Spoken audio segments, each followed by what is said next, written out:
Wilayah perairan Payau menjadi salah satu wajah pesisir negeri ini. Sebagai zona peralihan air tawar dengan air asin, wilayah Payau memiliki keunikan ekosistem yang menarik untuk medan petualangan.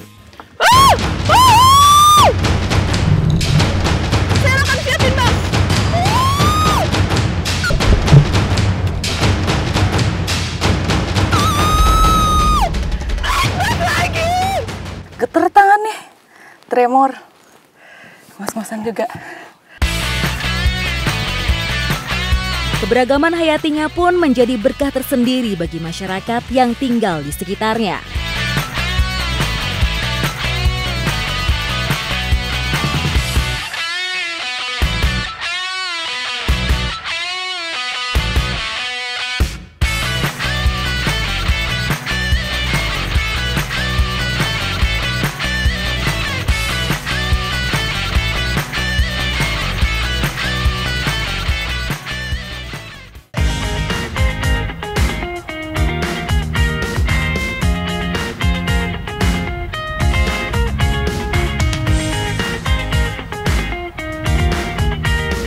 Petualang. Kali ini Banggai, Sulawesi Tengah menjadi destinasi petualangan saya. Mendapat julukan kota berair karena letaknya tepat di pesisir teluk dan hasil laut nan melimpah. Tentu saja petualangan akan saya buka dengan mencari salah satu hewan primadona yang biasa untuk lauk di rumah-rumah makan seafood. Kita mau Malio Limangu. Nah, jadi hari ini saya sama bapak-bapak nih mau mencari kepiting di Bakau tentunya. Belum sampai di lokasi, perjalanan saya sudah disambut sama lumpur yang cukup dalam, untuk kita jalan pun sulit. Malio Limangu adalah sebutan lokal yang berarti mencari kepiting. Kegiatan ini hanya para bapak yang melakukan, sebab harus punya tenaga kuat untuk menggali lubang kepiting dan menariknya. Kalau kita mau mencari kepiting bakau, ini awal-awal yang harus kita tahu itu bentuk lubangnya. Jadi kita samperin ke tempat tinggalnya, langsung ke habitatnya. Biasanya dia punya ciri-ciri, dia bentuk lubang. Nah, lubang itu ada yang bulat, ada yang lebar, ada juga yang seperti ini. Dan kedalamannya berbeda-beda. Waktu yang paling tepat untuk mendapatkan buruan kami tentu saja ketika air laut sedang surut. Karena kami bisa dengan mudah menemukan lubang-lubang persembunyian mereka. Itu tapi tidak terlalu dalam ya? Ada, biasa dia dalam sampai 2 meter. Ya kalau lubangnya menyamping gitu berarti ke dalam atau gini? Coba gini. Oh, ke samping. Inilah alat tradisional yang lebih sering dipakai para bapak di sini, gate-gate. Alat menyerupai tangkai ini selalu digunakan karena dianggap lebih cepat untuk bisa mendapat kepiting bakau.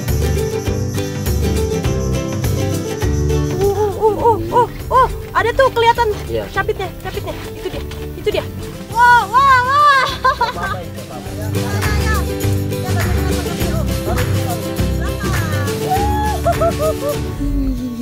Lubang pertama langsung dapat kepitingnya. Tidak susah. Tidak susah ya? Yang kita tahu kepiting bakau ini kan hidupnya ketika malam hari dia cari makan keluar kandangnya. Makanya kita langsung tangkap di tempatnya langsung. Biota genosila ini bersifat nokturnal atau aktif di malam hari. Jika mencarinya terlalu siang, biota bernilai ekonomis tinggi akan sulit didapat, sebab lebih pasif dan berada di lubang yang lebih dalam. Kita dapat lagi, kalau di sini namanya limangu mea-mea. Limangu mea-mea. Disebut mea-mea karena dia warnanya merah. Nah, nih di bagian capitnya sini dia merah, tapi kalau untuk tempurung atasnya tetap warna kecoklatan. Dia bergerak di bagian bawah. Coba apa? Pegang saja kuat-kuat.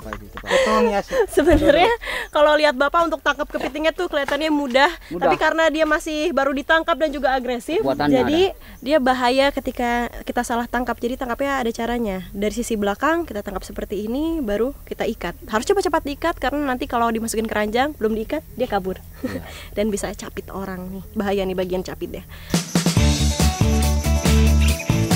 Berbeda dengan rajungan, cangkang kepiting lebih tebal dan polos. hewan anggota Krustasea ini masih bisa hidup tanpa air. Menurut penelitian, ada 4 jenis kepiting di dunia, dan 3 diantaranya hidup di dalam hutan-hutan bakau negeri ini.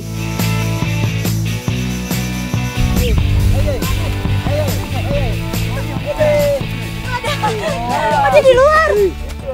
Dia di luar.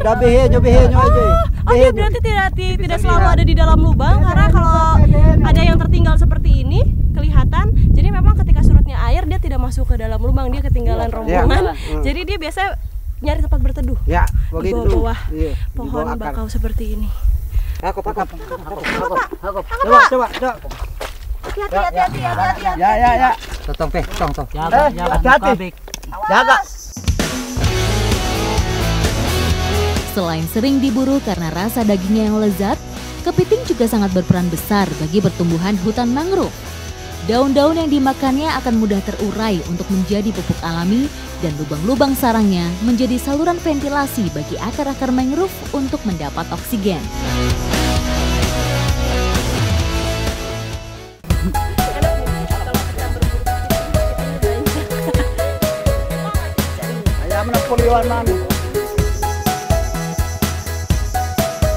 Dalam mencari kepiting, masyarakat Uwadikan biasa melakukannya dengan berkelompok. Satu kelompok bisa berisi 5 hingga 9 orang, tergantung luasan area pencarian. Hasilnya juga tak menentu, tapi jika di rata-rata, per kelompok bisa mendapat 5 hingga 10 ekor dalam sehari.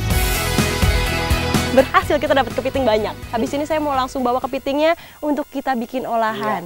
Udah pada lapar semua. Ikuti jejak saya. Jajak petualang.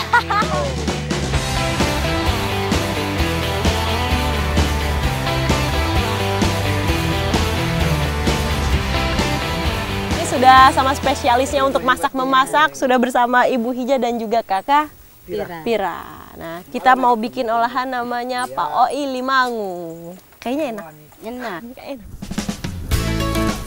Bumbunya sederhana saja.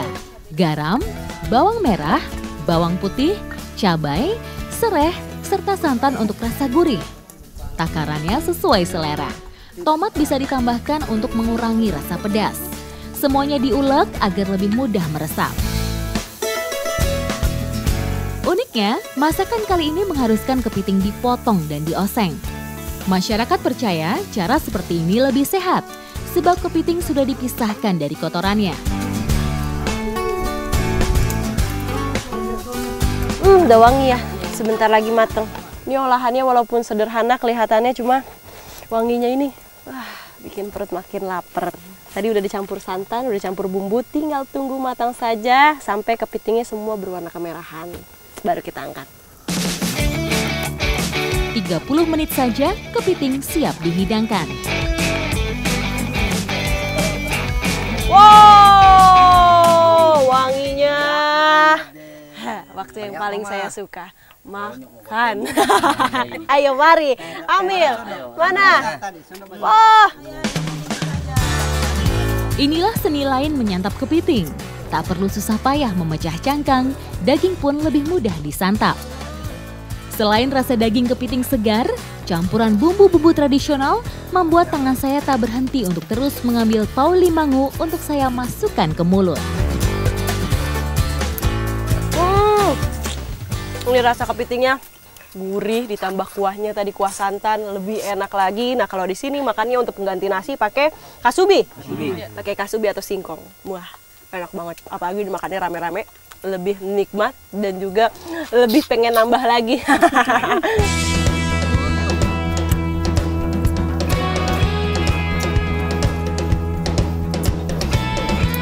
Ikuti jejak saya, jajak petualang.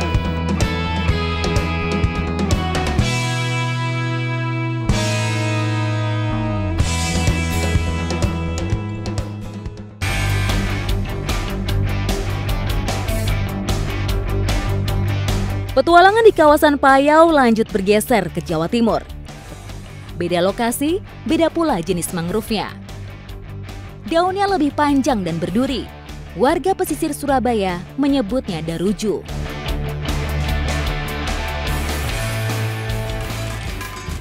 Satu jenis mangrove yang berbeda lagi. Ini dia memang tumbuhnya semak-semak begini, jadi tidak tinggi, tidak berbatang keras. Di sini nama lokalnya disebutnya deruju. Duri, di sekelilingnya penuh duri. Kalau menurut Bapak tadi ini daun cinta berduri duka. Awas ketancap aja pokoknya. Nah, tapi walaupun tajam-tajam begini, nah dia bisa diolah jadi satu minuman yang enak. Kebayang nggak sih? Teh mangrove.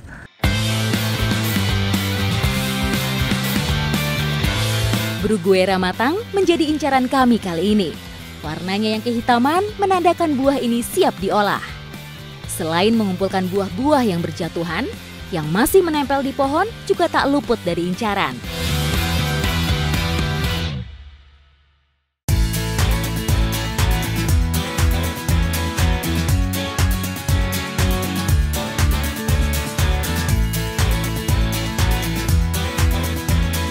Istimewa bisa dibuat dengan cara sederhana. Di tangan ibu-ibu, buah dan daun mangrove disulap menjadi sebuah panganan unik.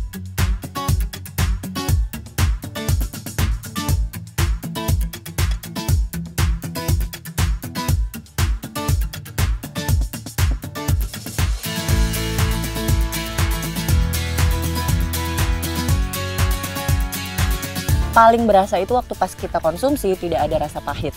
Nah, kalau misalnya sudah direbus, kasih kupas, lalu diiris kecil-kecil seperti ini, nanti tinggal dijemur. Kayak pisang rebus waktu pas dipotong, cuman nggak ada baunya.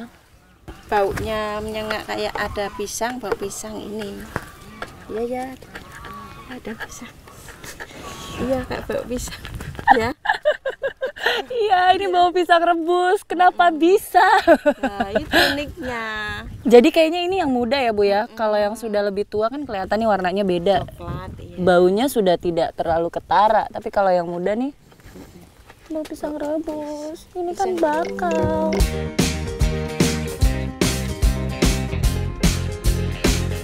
Selesai dipotong, bonggol dadu harus dijemur hingga kering di bawah terik matahari.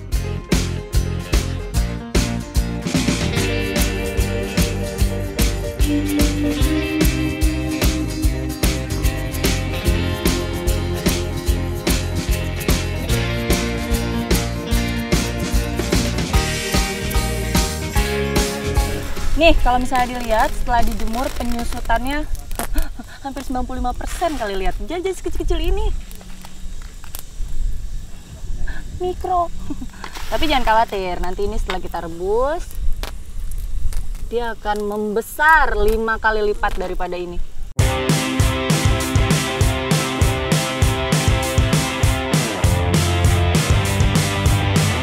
Mengolahnya mudah, namun tetap harus higienis dan tepat takaran.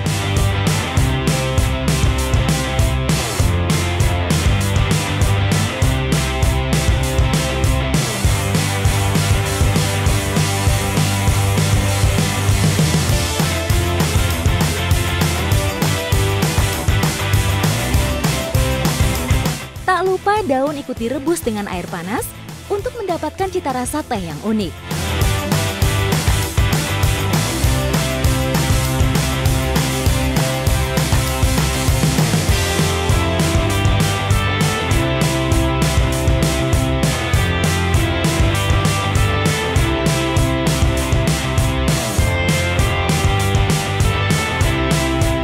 Rasanya gurih karena ada gula sama garam.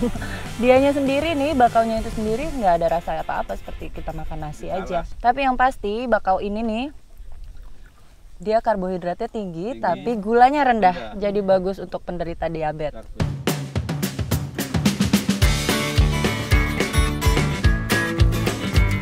Mangrove ini sendiri, ini memang sekedar selingan aja. Karena memang di sini di Wonorejo ya Pak, Pak Sony bener ya.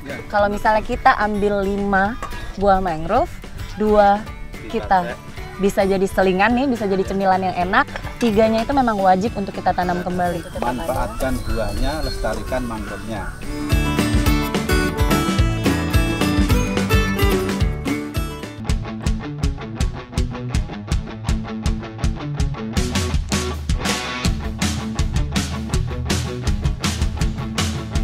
Sebagian besar wilayah pesisir di Morowali Utara adalah perairan yang masih sepi. Zona peralihan air asin ke tawar ini belum banyak mendapat tekanan eksploitasi manusia. Sekarang saya lagi di Morowali Utara, ini salah satu muara sungainya. Kalau diperhatikan airnya jernih banget, arusnya juga bagus. Tapi pinggirannya harusnya pasirnya putih. Ini agak-agak gelap, jadi menurut saya ada erosi dari atas. Saya habis ini mau langsung aja sekalian menyusuri sungai. Kita lihat dapat apa di sana.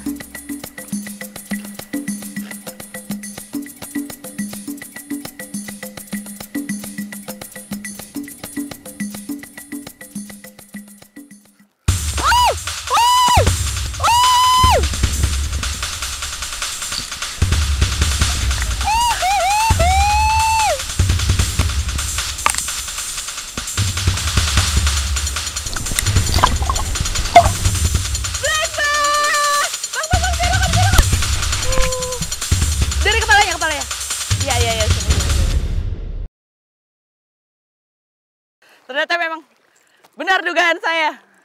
Bentar. Dilepas aja, Bang. Tadi saya udah mau masuk ke sungai, menuju hulu, karena menurut saya di sini dominan air tawar. Tapi ini emang benar dominan air tawar, buktinya langsung dapat black bass. Memang keberuntungan. Ini ikan keberuntungan saya hari ini. Baru mancing, baru pengen pindah ke sungai, udah dapat predatornya. Black bass ini emang kalau berenang sering banget keluar masuk muara, dan ini baru banget saya nyampe di sini. Semoga nanti saya masuk ke dalam bisa dapet yang begini lagi, bahkan mungkin lebih dari ini. Sistem tangkap lepas atau catch and release ikan yang di Maluku Utara disebut somasi hitam dan di Kalimantan disebut tembaring ini banyak diterapkan pemancing sport di seluruh dunia karena sangat berguna untuk menjaga populasinya. Ini mau saya rilis aja. Ini memang ikan yang prestisius banget ya kalau dalam dunia sport fishing. Karena ikan ini sulit berkembang biak, jadi jarang juga yang bisa dapetin ini. Dan beruntungnya saya bisa dapat di Sulawesi, padahal banyakan itu di daerah Kalimantan, Papua, atau Papua Nugini. Saya masih kayak nggak percaya ini dapat black bass di Sulawesi. Dadah, semoga kita bisa berjumpa lagi ya. Panggilin saudara-saudaranya.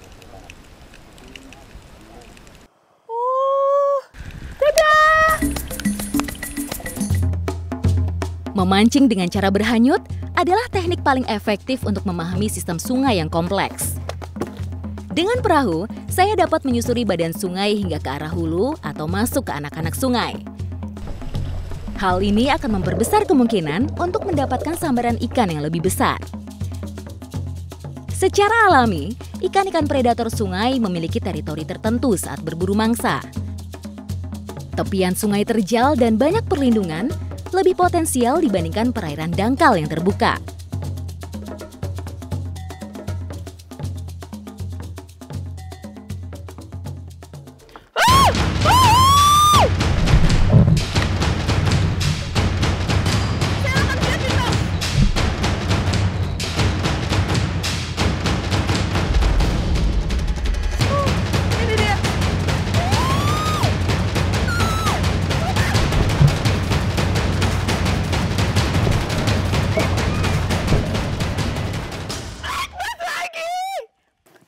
Langsung ngejepit, masih kuat banget tenaganya.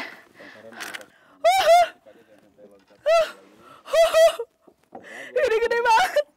Ini gede banget, black bass. Dalam sehari saya udah dapat 2 black bass dan ini Sulawesi. Kalau saya perhatikan, gede banget. Gede dan warnanya agak-agak lebih gelap ya dibanding yang pernah saya dapat di Kalimantan Utara. Ini. Ada garis-garisnya, cuman nggak begitu kelihatan tegas warnanya. Udah mulai agak pudar. Oh, tapi ini tarikannya mantap. Geter tangan nih, tremor. Mas-masan juga. Mantap. Black bass Sulawesi. Woohoo!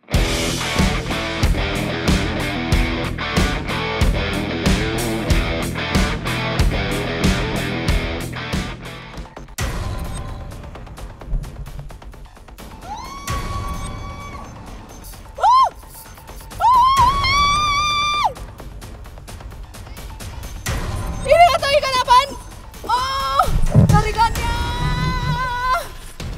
kali ini sampai panjang banget ini.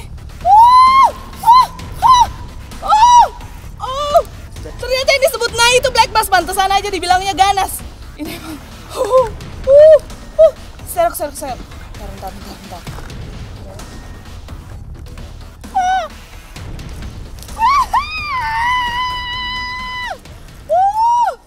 Ini yang masyarakat bilang ikan nai. Aduh. Dan ikan ganas ini memang ikan ganas. Ini black bass. Pantesannya jadi bilang ganas ini. Predator dahsyat ini. Sebentar. Aduh. Akhirnya saya dapat juga apa yang dimaksud ikan nai. Ini emang benar-benar ikan juara, tarikannya itu kenceng tapi mantap. Memang kalau dalam dunia sport fishing dapat ikan black bass ini rasanya luar biasa.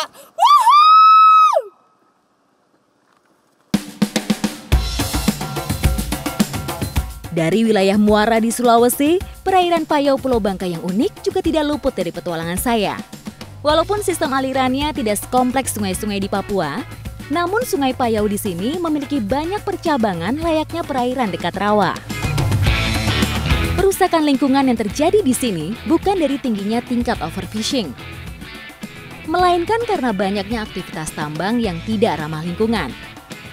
Menariknya petualangan di sini, di Sungai Kota Waringin bagian hilir ini populasi udang galahnya sangat berlimpah. Udang galah habitat utamanya di sekitar perairan Payau dan Tawar yang dekat dengan laut.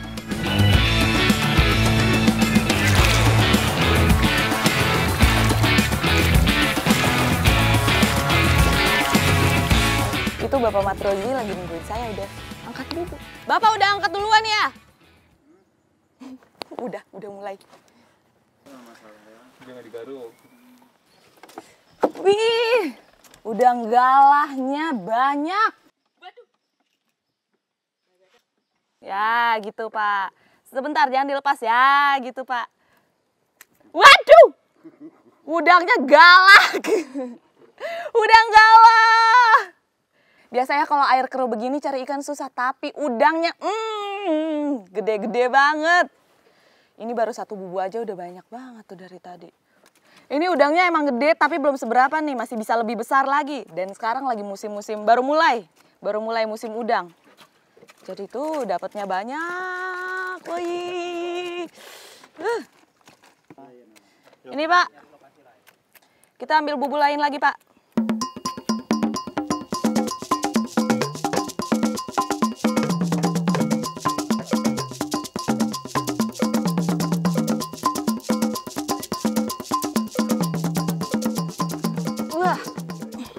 Bubu itu di beda daerah, beda juga bentuk bubunya. Ada yang besar, ada yang kecil.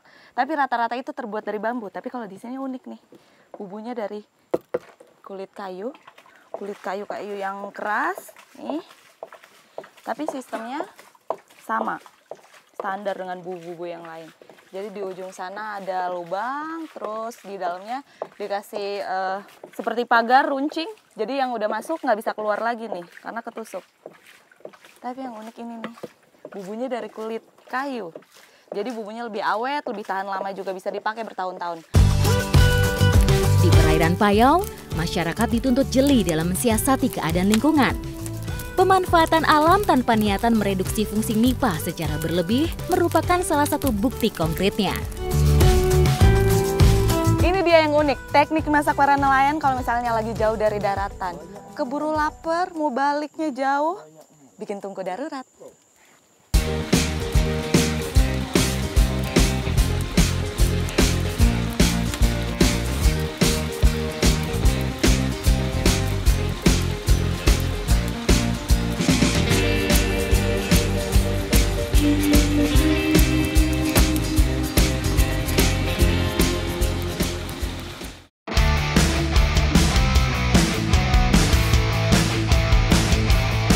Mencoba kekayaan kuliner khas suatu daerah baru menjadi pelengkap dari keseluruhan petualangan kali ini.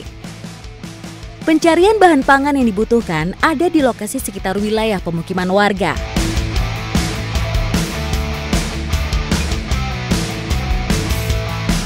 Sekarang saya lagi di Tokala dan lagi mau masak nih sama ibu-ibu. Tapi kalau di kota-kota besar kita mau masak itu tinggal cari bahannya mudah, tinggal ke pasar atau bahkan bisa telepon tukangnya untuk nganterin ke rumah. Kalau di sini kita langsung cari di alam. Sungai Salato menjadi destinasi perburuan bahan pangan pertama bersama warga. Sungai utama di Tokala ini merupakan habitat beberapa biota air yang kaya protein.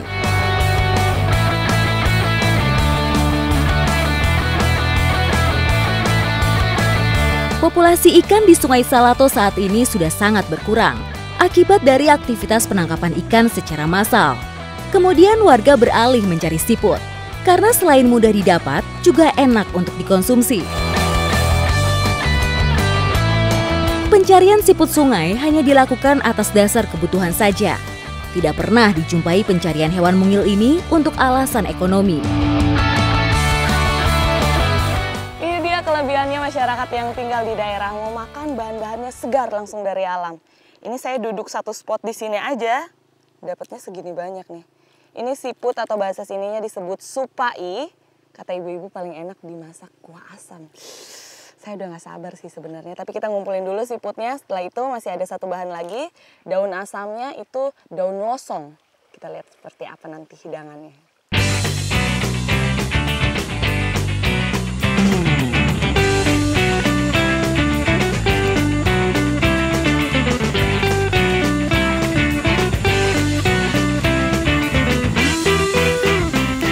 Ini daun losong yang kita pakai, yang masih muda daunnya, jadi kelihatan kan masih hijau muda, terus kecil-kecil juga daunnya. Beda sama yang udah tua nih, yang udah kayak gini kan udah tua, nggak kita ambil. Ini kalau dicium, baunya tuh asam-asam perpaduan jeruk sama kedondong. Tanaman losong atau lusung adalah jenis pohon keras yang dapat tumbuh tinggi. Di Sulawesi Tengah, losong lebih penting dari sayuran umum semisal bayam, kangkung, dan daun singkong. Walaupun penyebarannya merata di seluruh penjuru negeri, tingkat konsumsi terhadap biota air ini sangat rendah. Masyarakat hanya menjadikan supai sebagai bahan olahan saat tertentu saja. Supai ini sebelum dimasak kita bersihkan dulu, bagian bawahnya dibuang karena ini bagian dalamnya kotoran. Ini juga fungsinya supaya memudahkan pas kita mau makan, nyedot dagingnya lebih gampang terlepas. Olahan kuah asam di Indonesia merupakan olahan yang sangat populer. Namun uniknya setiap daerah memiliki asam yang berbeda-beda. Di Jawa yang banyak digunakan adalah asam Jawa dan belimbing buluh. Di Kalimantan ada yang menggunakan buah lempasu dan kecombrang. Sedikit tips untuk memasak kuah asam khas Tokala ini. Daun losong yang digunakan tidak boleh terlalu banyak, karena akan membuat rasa ikan kalah atau hilang. Makanan khas yang satu ini, selain lezat, juga menjadi kuliner favorit masyarakat di sini.